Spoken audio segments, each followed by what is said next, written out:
Dinde mopogore opogore pachoka koro singo mar konyo timo lokruok ahinya te yore mag komo nyuol kod neno ni jok ma mine yudo thuolo marom mar chiwo pachgi e weche mamulo piny Kenya. Mairi kaka achiel kuom yore mag konyo bende geng'o iye mohiu, chal ma kinde ka kinde osemono mine moko kod joma nyirigo okang' kaluwore ga kwede magikadhe e kinde makamago.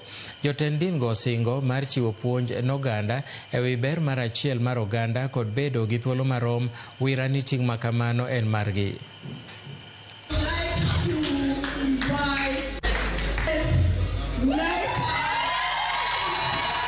We want to create a platform where our young people and the elderly can have a conversation.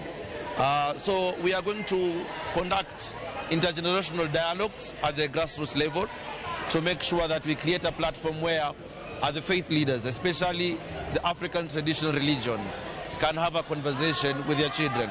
Tunaona watoto wengi wanaenda kando kwa sababu wengine wanatiwa mimba kiholale wakiwa bado wachanga sana, lakini kutokana na elimu yenye tumepata kwa faith to action tumekuwa fully empowered, of which tunaenda kuongea na watoto hao ili kusudi waweze wakajua hao ni wakina nani. Now we have the authentic faith voices that have spoken on issues of peace, that have spoken on issues of gender justice.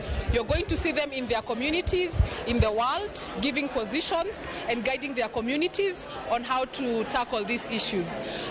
The culmination of today was the awards, where we get to recognize faith leaders for the work they're doing in our communities and to motivate them to keep doing that.